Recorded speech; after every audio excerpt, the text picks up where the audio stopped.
Oi, pessoal, sejam bem-vindos a mais um Viver Bem aqui na tela da TV Unifev. No programa dessa semana, a gente vai falar sobre a dengue na infância. E sobre esse tema tão importante, tão atual, a gente convidou para tirar as nossas dúvidas o Dr. Vitor Hugo Faria, ele que é pediatra da Santa Casa e do São Saúde aqui em Votuporanga. Dr. Vitor, muito obrigada pela sua participação, pela sua presença. Olá, obrigado. Eu que agradeço a oportunidade e vamos conversar sobre esse tema tão importante e tão atual que é a dengue na infância. Doutor, eu já começo perguntando para o senhor qual a diferença entre a dengue na criança e no adulto? De uma maneira geral, a dengue apresenta os mesmos sintomas do adulto e da criança. As diferenças elas podem acontecer principalmente no grau de evolução para algumas complicações e de algumas comorbidades que a criança tem relacionado ao adulto. E quais os primeiros sintomas, sinais de que a criança pode estar infectada com a dengue? Os principais sintomas da dengue são febre, com duração de aproximadamente 5 a 7 dias, dor no corpo, dor atrás dos olhos, dor nas articulações e vômitos e diarreia. São sintomas parecidos com os dos adultos, né? Praticamente. Mas na infância tem alguma intensidade, tem alguma coisa diferente? A dengue, como toda doença viral, ela pode variar desde quadros mais leves a quadros mais intensos. Cada criança vai reagir de uma maneira e cada criança deve ser avaliada para ver se ela está no estágio mais leve ou estágio mais grave. Mas comparado ao adulto, não tem tanta diferença em relação ao quadro clínico do início ou do final da doença. E como que a febre se manifesta nas crianças, doutor? Porque eu sou mãe de 2 crianças e eles ficam com febre praticamente sempre, principalmente por causa do período escolar, né? Por causa da escola. Então, nessa faixa etária aí que pega tudo que passa por ali. Como é que a gente identifica essa febre diferente das outras febres? A febre na dengue, geralmente ela é de início mais precoce, então o começo do ciclo da doença já se inicia com a febre. E uma característica definida até pelo Ministério da Saúde é que essa febre na dengue, ela dura no máximo 7 dias. A partir disso, provavelmente aconteceu algum outro quadro junto ou alguma complicação. Agora, para a gente conseguir diferenciar, essa febre é de dengue ou é de qualquer outra doença infecciosa? Na maioria das vezes, a gente no começo não consegue identificar essa diferença. A diferença vai acontecer através da evolução e de novos sintomas que podem aparecer. Há crianças que têm febre baixa na dengue e tem crianças que a febre é uma intensidade maior. Então, assim, logo de começo da febre, saber se ela é de origem de dengue ou não é impossível. Doutor, e fala pra gente quando os pais devem se preocupar e procurar um profissional?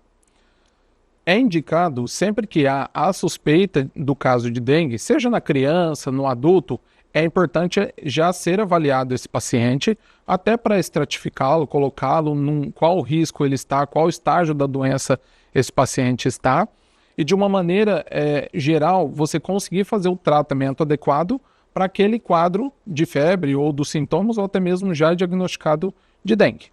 A gente sabe que um sintoma no adulto é a questão da dor dos olhos, né, atrás dos olhos. Como que a gente identifica se a criança está com esse tipo de dor?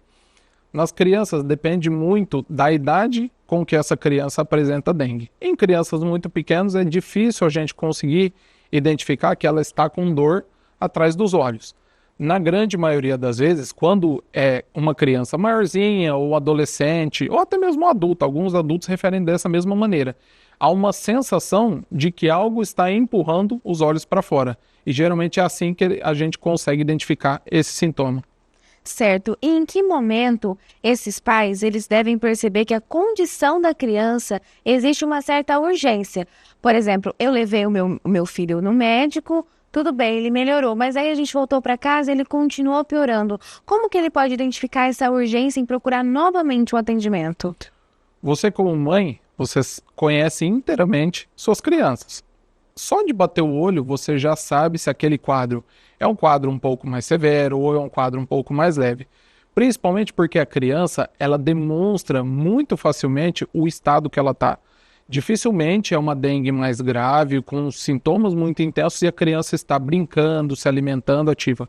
Isso é muito difícil acontecer. Geralmente, quando a criança tem sintomas mais brandos, ela consegue correr, pular, brincar, está fazendo suas atividades habituais, geralmente é uma intensidade de uma dengue mais leve.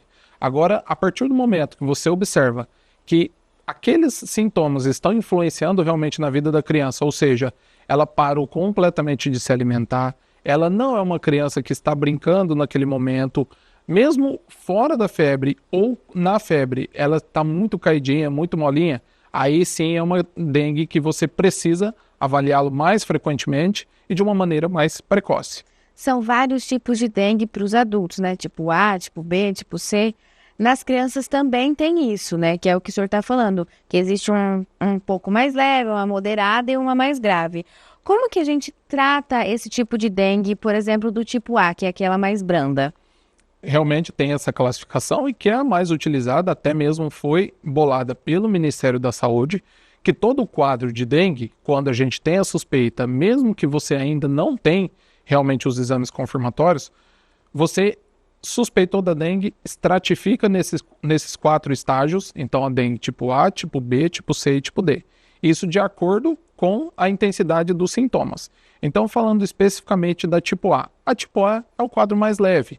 A criança apresenta os sinais típicos, como a gente disse, de dor de cabeça, dor no corpo, febre, mas são sintomas de muito baixo impacto. Então, volta naquela situação. A criança consegue brincar, se alimentar, ela consegue levar o dia a dia dela sem qualquer tipo de limitação. E nestes casos, o tratamento é apenas tratar os sintomas que ela apresenta. Então, remedinho de febre ou remedinho de vômito se a criança apresentar. E o mais importante, hidratação maciça por boca. Então, se essa criança não tem necessidade de fazer muitas medicações, apenas uma hidratação correta por boca. E em relação ao tipo B da dengue, como que os pais devem proceder? Na dengue tipo B, o quadro clínico é muito semelhante ao tipo A, ou seja, sintomas leves, muito rapidamente tratados, mas que nessa condição podem acontecer 2 situações. Ou tem algum fator de risco, então, por exemplo, falando especificamente das crianças, a idade menor de 2 anos é uma das comorbidades, assim como outros fatores de risco, como, por exemplo, crianças que apresentam doenças do coração, crianças que apresentam doenças pulmonares, ou até mesmo aquelas crianças que fazem algum tratamento de câncer ou alguma doença mais séria. Neste caso, com comorbidades, ela é caracterizada no tipo B, mesmo tendo sintomas leves, ou então aquelas crianças que apresentam sangramentos na pele, que normalmente a gente vê na pele das crianças que chamam de petequias, que a gente faz através da prova do laço. Então, qualquer serviço de saúde que recebe essa criança faz a prova do laço e vê se tem aqueles pontinhos avermelhados que são as petequias. Aconteceu isso, é considerado uma dengue tipo B. E assim, como a tipo A, o tratamento é o mesmo. Tratar os sintomas e oferecer bastante líquido por boca. E qual que é a diferença para os outros 2 tipos, as mais graves, a C e a D, doutor? Esse é o principal ponto da dengue. Saber identificar rapidamente aquelas crianças que têm um quadro mais intenso e fazer o tratamento adequado o mais rápido possível.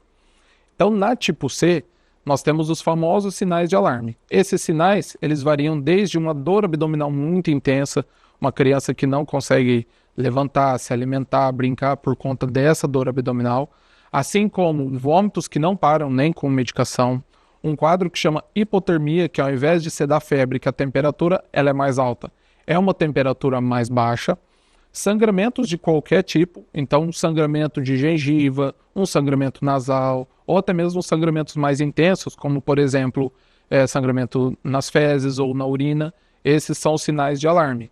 Outros sinais de alarme também acontecem vendo os exames laboratoriais, mas aí o médico é que vai ser responsável por isso.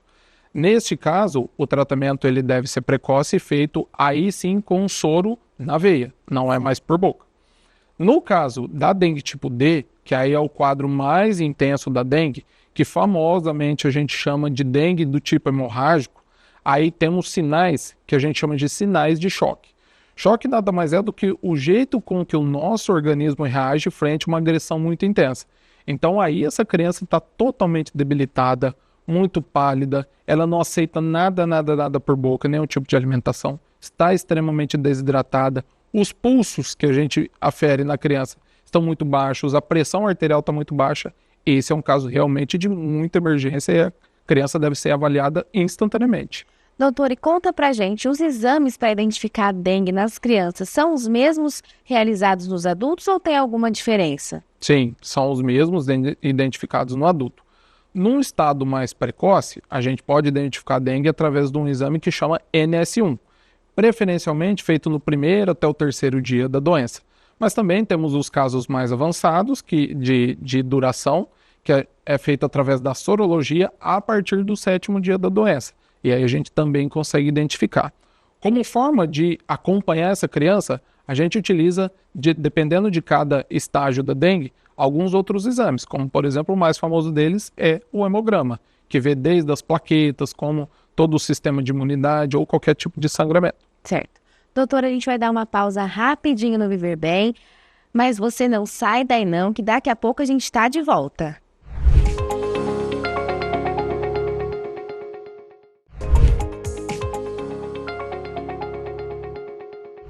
Estamos de volta com Viver Bem. No programa de hoje a gente está falando sobre dengue na infância, recebendo o Dr. Vitor Hugo, que é pediatra aqui em Votuporanga. Doutor, vamos continuar então falando sobre esse assunto tão importante, né?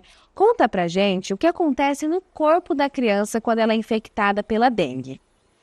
Os casos de dengue, seja na infância ou até mesmo nos adultos, o ponto principal é a questão da desidratação. A dengue é uma doença que nos nossos vasos de sangue, ele cria como se fosse deixar o sangue mais grosso.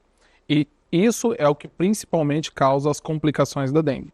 Imagine que se o sangue nosso fica um pouco mais grosso, a gente tem que fazer mais força para bombeá-lo e isso pode causar lesão dos vasos de sangue. Assim é o que causa as famosas hemorragias. Associado a isso, a gente tem também uma queda do número de plaquetas, que são as células do nosso corpo responsáveis pela coagulação. Então, se a gente tem uma lesão dos vasos, um sangramento, e não tem plaquetas para conseguir tampar esse sangramento, é isso que causa um estágio mais avançado da dengue. E como que a gente supra essa necessidade de hidratação? Como que é essa inserção dos líquidos, já que a gente está falando de uma criança que não quer beber água, que não quer se alimentar, doutor? Principalmente através da estratificação. Então, se você nota que é uma criança que não está tendo condições de hidratação por boca, ela já é um sinal de alarme. Então, essa criança já deve ser avaliada e muito provavelmente tratada através de uma hidratação pela veia, endovenoso. Se ela aceita pouco os líquidos, de vez em quando você vai oferecendo de uma maneira, de qualquer líquido que a criança aceite, seja água, seja suco, água de coco, mas evite, assim, claro, as guloseimas. Refrigerante nunca é bom nessa situação, ou qualquer outro tipo de industrializado também não é bom. Tente coisas mais naturais para essa criança conseguir hidratar. E se você oferecer frequentemente, se essa criança tiver sinais e sintomas leves, mas frequentemente você está oferecendo, geralmente já é o suficiente para essa criança ficar bem. E como que a dengue pode afetar crianças que já têm algum tipo de comorbidade? Eu sei que a gente falou isso no último bloco, mas vamos dar uma reforçada sobre isso. Que tipo de crianças que têm mais tendência a ficarem pior quando infectadas pela dengue? Se a gente pensar que a idade é um dos fatores, então a criança menor de 2 anos, assim não só para dengue, mas para qualquer outro tipo de condição. Quanto mais jovem o nosso corpo, menos sistema de defesa ou sistemas para evitar com que essa condição fique mais grave a gente tem. Então, nos bebezinhos, recém-nascidos, crianças pequenas, até conseguir lutar contra a dengue ou contra qualquer tipo de complicação, o corpo desse bebê ou dessa criança pequenininha demora muito para conseguir se restabelecer. Então, por isso que crianças menores de 2 anos é um fator de risco. E as outras comorbidades é meio que uma mão de via dupla. Então, tanto a dengue pode causar uma piora dessas comorbidades, desses problemas cardíacos, desses problemas oncológicos ou qualquer outra doença de base, como essas próprias doenças podem intensificar uma dengue. Então, acaba que uma pode piorar a outra e vice-versa. E a gente sabe que tem algumas crianças um pouquinho maiores, dessas de 2 anos, que têm uma obesidade, que têm uma diabetes. Isso também interfere. Toda e qualquer condição de saúde que a criança tenha de alterado, desde que mais simples que seja, pode ser um fator de risco para essa criança desenvolver uma dengue mais séria. E quais os principais métodos de prevenção à dengue na infância? Principalmente evitar a picada do mosquito. Se a gente pensar que a dengue ela é transmitida pela picada de um mosquito que chama Aedes aegypti. Quanto menos criadouros, quanto menos a gente conseguir fazer esse mosquito multiplicar, menos dengue teremos. Então, de uma maneira geral, o uso de repelentes, claro que tem as idades típicas, né? Cada fabricante tem uma idade com que esses repelentes podem ser utilizados, então sempre é importante ler no rótulo a partir de qual idade pode ser utilizada. Então, repelentes, evitar a água parada, e isso todo mundo sabe de cor e salteado, mas muito pouca gente faz né? Corretamente. Sim. Então, cheque na sua casa, em qualquer local, seja no seu trabalho, seja na sua casa, seja qualquer local que você ou essa criança convivem, se não tem o mínimo de água parada possível. E às vezes o que traz muita confusão, principalmente nossa cidade, que agora temos alguns episódios chuvosos, mas geralmente a chuva passa muito escassa em alguns meses. E o pessoal acha que por estar escassa a chuva, a dengue não vai multiplicar. E quando isso não é uma verdade.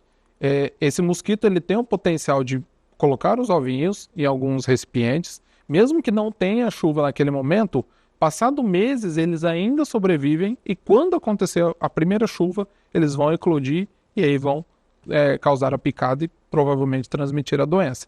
Então, tudo que a gente conseguir fazer para evitar a picada, a gente consegue ter uma melhora, menor transmissão da dengue.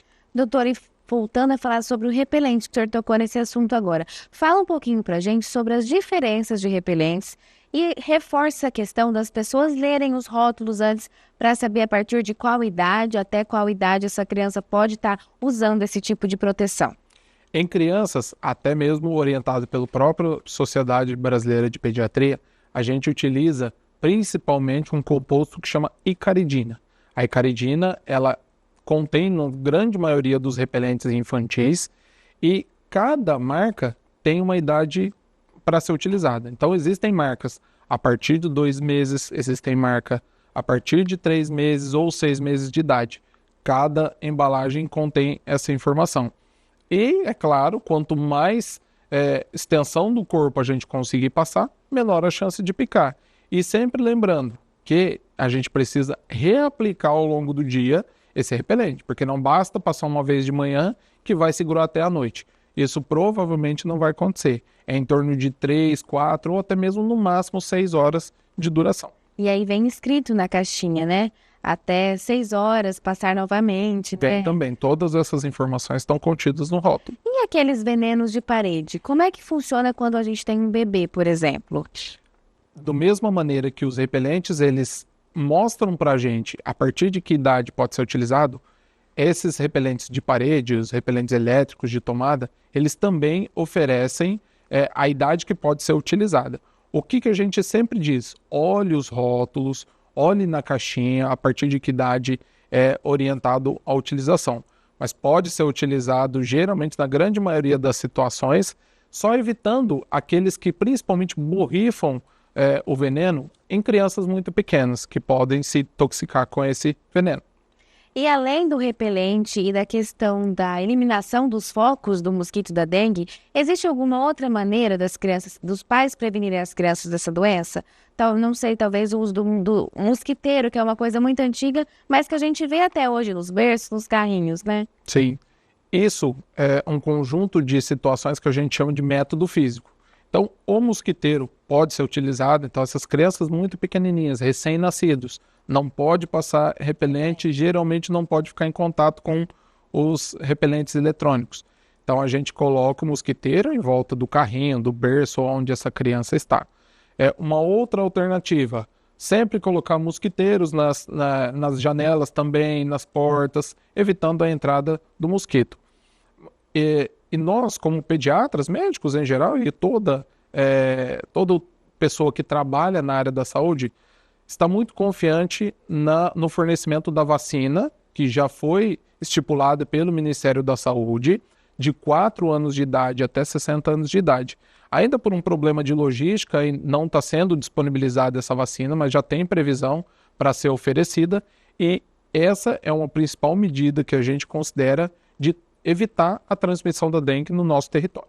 E como que vai funcionar essa vacinação, doutor? Fala um pouquinho para a gente sobre esse assunto. A vacina ela vai ser disponibilizada em 2 doses para ser... primeiro teremos o Ministério da Saúde definindo a idade que vai começar e aí abrindo essa faixa etária até chegar nessa faixa total de 4 anos a 60 anos.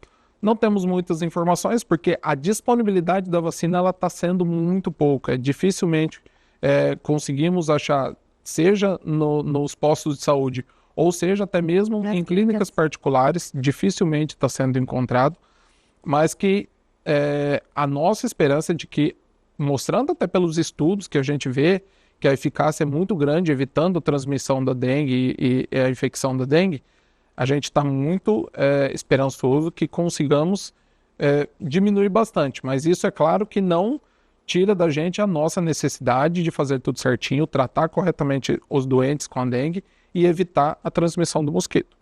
E por falar no mosquito, ele não transmite só a dengue, né, doutor? Ele transmite mais a chikungunya, mais o Zika, né? A Zika. Fala pra gente sobre a diferença entre essas 3 doenças que vêm pelo mesmo mosquito na criança. Tanto a dengue, quanto a chikungunya, quanto o Zika vírus, são doenças transmitidas, né, num conjunto que a gente chama de arboviroses. O quadro clínico de cada uma delas varia bastante. Assim como o da dengue pode ser uma dengue muito levinha até quadros mais severos, na Zika e no chikungunya a gente observa algumas diferenças. Então, assim, num padrão, os sintomas são os mesmos. Porém, por exemplo, na chikungunya, a gente tem uma dor articular muito mais intensa do que a dengue. Geralmente é essa a diferença principal em questão dos sintomas clínicos. As pessoas que têm o chikungunya reclamam muito de dor articular. Já no Zika, uma atenção que a gente tem que ter muito frequentemente é com as grávidas. Grávidas que têm o contato com o vírus do Zika aumenta muito o risco de microcefalia nesses bebês, que é ter a cabecinha menor crescimento do cérebro. Então, o que vale de prevenção da dengue vale também para o Zika e vale também para o chikungunya. Mas, de um modo geral, os sintomas eles são semelhantes, fogem um pouquinho na intensidade, mas de uma maneira geral é esse mesmo conjunto de sintomas. Tá joia. Doutor, infelizmente nosso tempo está acabando, mas para encerrar eu queria que o senhor deixasse um recadinho para o pessoal que tem em casa, para os pais, avós, enfim, familiares que têm criança e que têm esse cuidado, né? Sim. A dengue ela é uma doença atual e infelizmente a gente observa que a cada ano que passa ela vem aumentando a intensidade, ela vem aumentando o número de casos, isso porque não estamos conseguindo fazer a prevenção correta dessa doença. Então, o principal para a gente evitar o risco de casos mais graves é evitar a doença. Então, a gente fazendo toda essa prevenção, que evitar água parada, evitar a contaminação do mosquito, evitar a proliferação desse mosquito, a gente vai conseguir evitar a doença. Mas em estando doente, o principal é observar os sintomas, se realmente a gente tem uma suspeita de dengue, buscar um atendimento médico com rapidez e, se necessário for, fazer as medidas de tratamento conforme a intensidade dessa doença. Tá joia, doutor. Muito obrigada, viu? Pessoal, o Viver Bem de hoje tá ficando por aqui, mas não fica triste não, que semana que vem tem mais. Beijos e saúde!